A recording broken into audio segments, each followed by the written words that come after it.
In 1957, I made a trip to Norway in order to make the film The Vikings. And I'd like to show you now some of the photographs that were taken during the making of the film and some of the incidents and amusing things that happened to us while we were shooting in the fjords.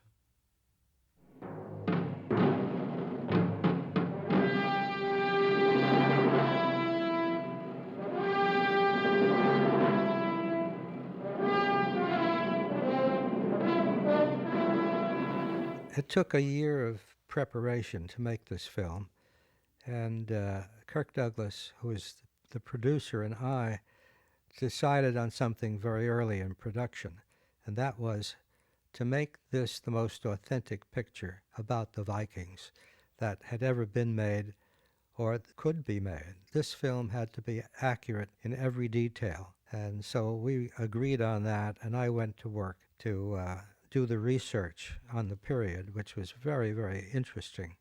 The head of the Viking department at UCLA was one of our advisors. So was the curator of the Viking Museum in Oslo, Norway. I went to them for guidance and for sketches, designs, artifacts, anything we get our hands on.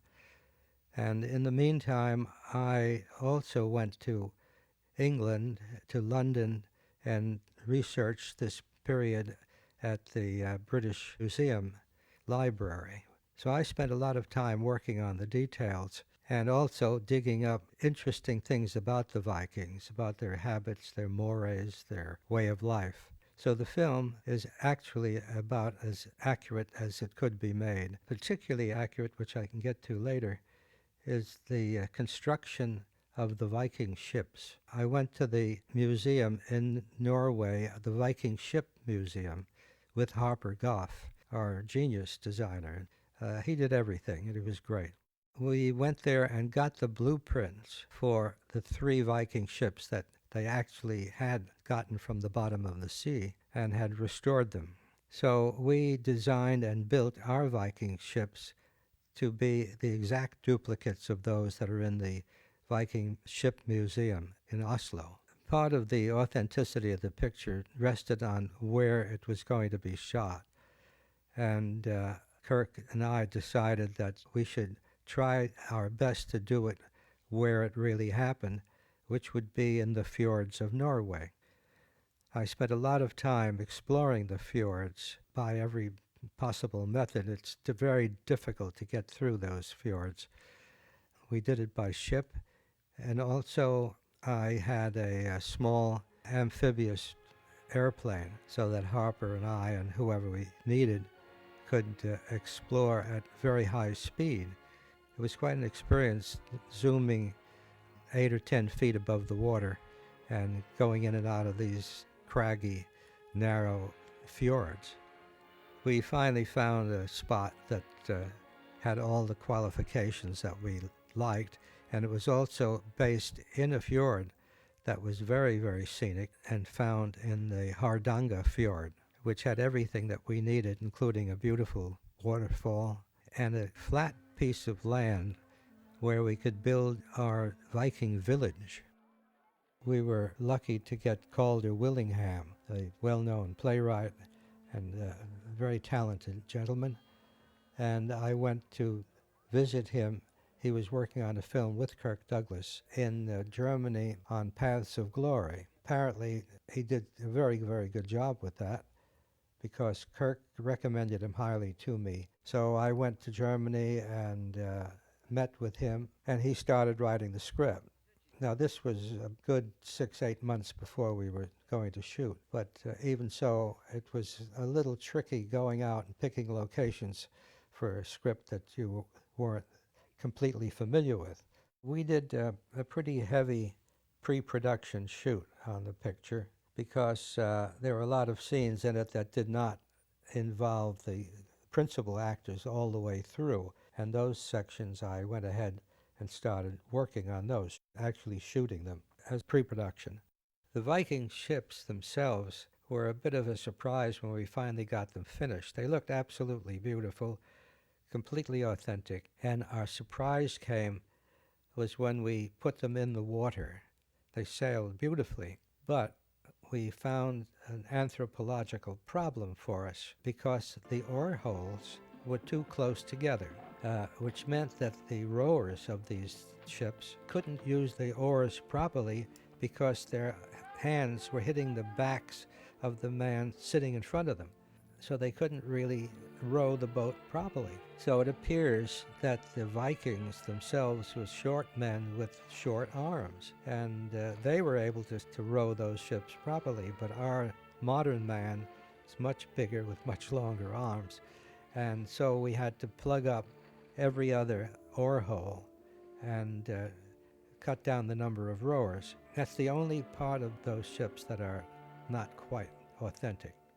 Some scenes where we showed the Viking ships at sea, and I wanted to show them in a very rough sea. And there we were in the roughest ocean in the world, the North Sea. We had the camera in the back of a tug, which gave us a very stable platform. Harper was a real Renaissance man, I guess, and he designed this film. He designed the wardrobe, the costuming. He created the props, the dressing and painting of the Viking ships. He designed the figureheads that went on the front of them. He did everything. It was all absolutely magnificent.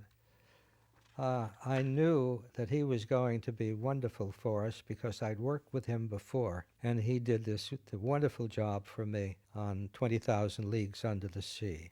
He designed the submarine, and that is a great work of art. So I knew Harper would be perfect here. There are scenes in this film where sets had to be built. Naturally, the castle in England was a set designed by Harper Goff. The whole entire Viking village that was built in the fjords was Harper's design, and he was there when it was constructed to oversee it. The halls where they celebrated, we shot that stuff in Munich, Germany, and Harper designed all of those sets as well. We had scenes in this picture where some of our principals were riding horses. I knew that the horses were inaccurate for that period because they had special horses that were small and bred strictly for use in the fjords, and the Vikings had figured that out. And I researched it and found that the zoo in Oslo had Viking horses. So we rented them from the zoo and we used them in the picture, so that even the horses are authentic in this film. Those are Viking horses. They're about half the size. They're more like a large pony. It just gave everybody a feeling of being in the period. The relationship between the actors was just wonderful, and we were together for such a long time. The picture took about 8 months to shoot, and if they didn't get along, it would have been sheer misery. But everyone was good sport, particularly Janet, because she was the only, well, there were other women on the boat, on the crew, but she was the only leading woman. And she was a really good sport because the accommodations were less than deluxe. But she put up with it, and we lived on these large dormitory ships, which were a great help to us in the production because we were in places where there was no habitation. There were no towns, no cities, no hotels. We lived on 2 dormitory ships in these tiny little cabins, and the value of them was that when we were finished in a sequence, everybody would be on board the 2 ships, and then they would sail during the night to the next location in the fjords. So when we woke up in the morning, we were on the new location and didn't have to take a day traveling there by some other means. But the travel time was also sleep time, so we didn't lose any time in that regard. But Janet put up with all the inconveniences that a star is used to, all the comforts. She didn't have any of that, and not a word out of her. She was just perfect. And I must say, Tony was as well. They were married and had a tiny little cabin they shared together. And then later on, when we were near a hotel, they brought out their baby, little Kelly. When we got to Munich, Kirk brought out his two boys with his wife, Anne. It was a great experience all around. We all got along extremely well. We lightened the mood whenever we could. Ernest Borgnine is a wonderful, wonderful actor. As a matter of fact, I've worked more with Ernie Borgnine than I have with any other actor. I think I've done 4 or 5 films with him. And he's great fun to have around on a set. He is what he looks like on the screen. He's big, burly, full of fun, full of life, always with a smile and a laugh. It's great, and a wonderful actor to boot. He helped keep the spirits up when things got a little tough going for us. He was always there to help everybody. He's really a warm, wonderful person. I love him. That's it.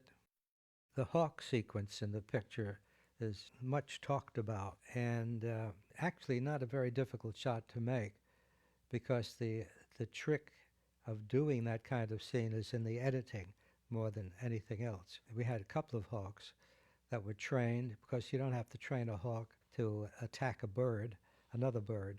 What we did here was have a trained hawk flying toward the camera, and then had a shot with the hawk's legs that were between his fingers where he could control it, and we taped the hawk's beak so that it wouldn't actually take Kirk's eye out. And all he needed to do was move his arm with the hawk on it up to his face very quickly.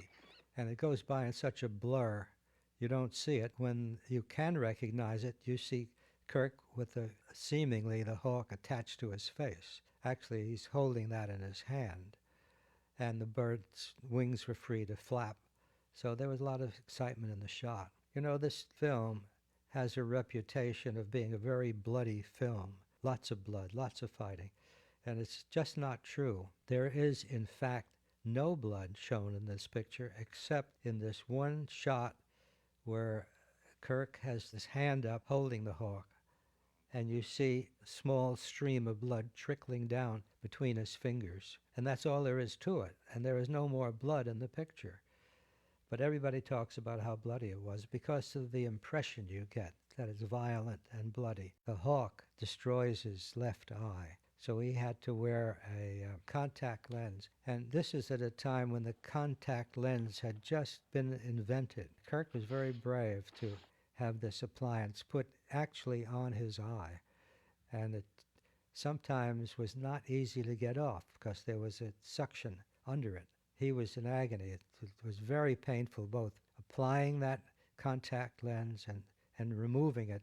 And it was rather dangerous, too, because it was easy to injure the cornea of the eye. And it was very painful, and he was a good sport. He did it, never complained, except that it was so uncomfortable. But there was nothing we could do about that. We invented this game for the film. And they pinned her pigtails out, spread out, and the husband, who suspects this infidelity, throws axes at the pigtails. And the way we did it actually was in reverse. We put the axe into the pigtail, and the pigtail is already pre-cut and in the proper position. The axe was on a wire, and then we pulled the axe out, away from her. But we shot the film in reverse. So what you see looks like the axe is going into the pigtail. Also, the pigtail had to start down in the cut position. And that was on a wire as well. As the axe hit where the pigtail would be, we pulled the pigtail up into position. It's a tricky piece of timing, but it looks great on the film. It's absolutely convincing. Her reaction also has to be in reverse. It was a tricky acting job because she had to reverse her actions and her emotions herself. Her expression had to go in reverse from one of looking in horror at the axe landing and then turning toward where the axe came from with just a look of fear on it. But the expression is completely different. One of the interesting things that I dug up in my research was a tradition that the Vikings had when they came home after a voyage, a sea voyage. They did what was called the running of the oars. The oarsmen put their oars straight out and held them horizontal to the water. And then the crew that weren't manning the oars ran on the tops of the oars from the back of the ship to the bow of the ship, running from oar to oar. And it was quite a spectacular thing. I got a particular kick out of it because it not only looked great, but we were all looking at something that hadn't been done in 1,000 years. Nobody had ever seen the running of the oars in the past 1,000 years. And so it was kind of a chill watching it. It was really interesting. And I was shooting this with the camera from on the land and the 3 Viking ships heading toward the shore. I felt a tap on my shoulder, and I turned around, and it was Kirk Douglas. And he said, "I can do that." And I said, "Look, Kirk, these are stuntmen doing that. They've been practicing this for weeks, and they keep falling into the water. Even now, as I was speaking, somebody fell in." I said, "It's very difficult to do, and these guys are expert at it." He said, "If I got out there and ran the oars, could you get close enough so that you could see it's really me running the oars?" I said, "Well, yeah, sure." I put the camera in a boat. We go out and get close to you. He said, "Well, I'm going to do it." And I said, "I wish you wouldn't. It's dangerous. You've got a heavy costume on. The water is ice cold. If you fall in, it could be a problem." He said, "No, I want to do it." And he ran off. And he to change his wardrobe because he wasn't in costume at the moment. So I got the camera put in the boat, and we went out. Kirk went out to the Viking ship, rolled the camera, and called for action. Kirk got out, got on the oars, and ran them as though he had done it all of his life. It was absolutely perfect. He jumped off at the other end, inside the boat, ran to the back, and ran the oars again. He did it 3 or 4 times. We were all astounded, until finally an oar broke, and he fell into the water. Well, I was very worried about that, because I thought he might drown. So he swam toward us, and we got our little boat going toward him, and finally he grabbed onto the side of our boat, and he said, "Did you get it? Did you get it?" I said, "Yeah, we got it. Are you all right?" He said, "Yeah, I'm fine, but did you get it? You didn't cut the camera when I fell in, did you?" I said, "No, of course we didn't." He said, "Well, that should be a great shot." He pushed off and swam back to the Viking ship. The camera we used in shooting the picture was a VistaVision camera, and a very old one. It was a Technicolor 3-stripe camera in this enormous case. Also, the film went through the camera sideways, horizontally instead of vertically. It shot 70 millimeter, so we had enormous width and height, which this film and the camera and the lens with it gave us not only great width, but height as well, which normal Panavision does not give you. The camera operator, who has to look through the lens to see what he was shooting, his arms couldn't reach the wheels to maneuver the camera, to tilt it up and down. We had to put extensions on those arms so that he could reach the mechanism to work the camera, and it weighed a ton. It took 3 or 4 guys to carry it. It looked like a big coffin. I always took my hat off when it went by. What you're looking at here is a picture of what we call an arrow launcher. We have this attack on the English castle in which hundreds and hundreds of arrows had to fly through the air. And in order to do that, you had to do it really mechanically. So this apparatus would shoot out those arrows and launch them into the air. The climactic sword fight was very tricky, very difficult, because we weren't pulling any punches, and we were using the real actors and not doubles. So it had to be very, very carefully worked out and rehearsed. The main thing that I learned from the stuntmen about staging that kind of fight was very valuable information, which I've used time and again. And that is, In any one shot, you do not have more than 3 strokes with the swords, 3 times. That's about it, because you have to choreograph it so that the action is right and the hits are right. You have to put a lot of steam into the actual fighting. And the reason you do short pieces in a fight is that nobody gets confused and mistimes something and ends up splitting somebody's head open or something like that. You can rehearse 3, I'd rather have 3 good strokes than 20 bad ones. You can't fake these things. You have to really do them. We took plenty of time with the stuntmen, worked out all the moves, and when we got to shoot it, it really worked. We didn't have to spend too much more time perfecting it. And nobody got hurt. That's the main thing.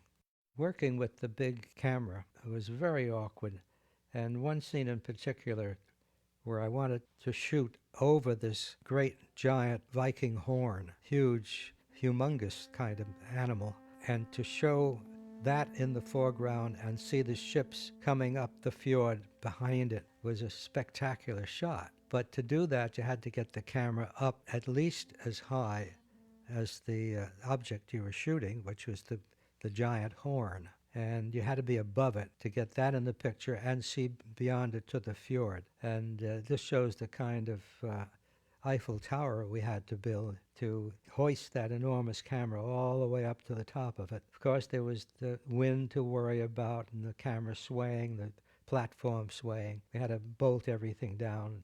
And a simple shot take most of a day to do, just to get one shot, but it was worth it. The setup for the Viking funeral, again, that was something I dug up from my research about. They put the body on the ship and set it afire and sent it out into the fjords. And I wanted to use that in this film. I wanted all the arrows to be fired at the same time. So we rehearsed on the count of 3. All the arrow men would shoot their arrows. They'd all release the arrows at the same time, hoping to get kind of an arc to hopefully land in the sail of the Viking ship. Well, we got the timing worked out pretty well, and then I was very careful about rehearsing the 1, 2, 3, release the arrows.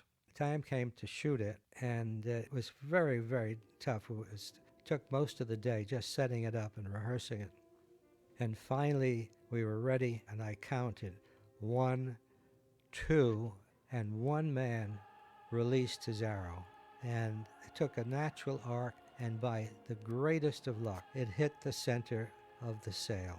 And I was tempted at that moment to cut the sequence and start over again when I realized I could use that the way it was, and I gave the command 3 after that arrow had hit the sail, and then all the other arrows were released, and it looked pretty good. It looked, in fact, very good. So I was able to salvage the scene on the spur of the moment because it looked like the first arrow was part of the ceremony. And it wasn't at all. It was a sheer accident. But it was thinking on your feet, and really, really had to make instantaneous decision. But it's quite effective. Kirk had to throw this anchor on a rope, swing it around, and get it to hook onto the top of the tower so that he could get to the top of the tower by climbing the rope that he had anchored up on the top. The dangerous part actually was during the rehearsal of that when we were laying it out, and Kirk climbed up the rope. We had a safety rope on him for the rehearsals. We got him way out there, well above the ground, when the safety rope jammed into the in a wheel, and Kirk was there hanging for over an hour out in space. We didn't know how to get him up or down, and finally somehow we solved the problem. This is a picture of myself and the legendary cameraman, Jack Cardiff. He just made this picture look like an oil painting all the way through. It's one of the most beautiful jobs of color photography I've ever seen. In some of the runnings of the picture that we had, previewing it particularly, the audience applauded some of the scenic shots that we made. They really are breathtaking, and it's all Jack Cardiff's doing and his magical use of filters. He's a genius at it. It's really a beautiful picture. We finished the picture in Munich on the stage. That looks like it could be blue screen, but it's not. These sequences are fog sequences, and it was shot on the stage in the studio in Munich at the Geistag Studios. That screen is there to blend in with the fog, so we didn't have to fill the whole stage with fog, just the foreground. And the background fog hit that screen, but it was impenetrable because of the screen that we had put up. So we didn't have to fill the whole stage. Jack and I, on every picture we've made, and I've made several with him, we always do a gag picture together. And we just, kidding around, it became a tradition. We'd make a funny gag picture with the two of us doing something. That's it for this one. It was the Viking wigs. It was an epic production and probably logistically the most difficult thing that I've ever attempted, except for 20,000 Leagues Under the Sea, which had terrible logistical problems because it was underwater, so much of it. Anyhow, this film was shot in the fjords of Norway, in Brittany, in France, and in Munich, Germany. And we had to move this whole crowd, this group of the Viking ships. We had 150 people at least that we had to transport and move and have all the material there that we needed. It took a year to prepare it and a year to finish it. So it's a 2-year job. When you put it all together, it's really, for me, it's something to look at. I have wonderful, fond memories of making this film, but also I remember how difficult it was and how everybody was so supportive and so enthusiastic about the project. And indeed, it turned out to be a very successful picture, and I don't think there's a film made quite like this one, with its authenticity and its good writing and its wonderful star acting. Those are some of my experiences and stories about the making of the Vikings, which happens to be one of my very favorite films that I've made. I hope you've enjoyed it too.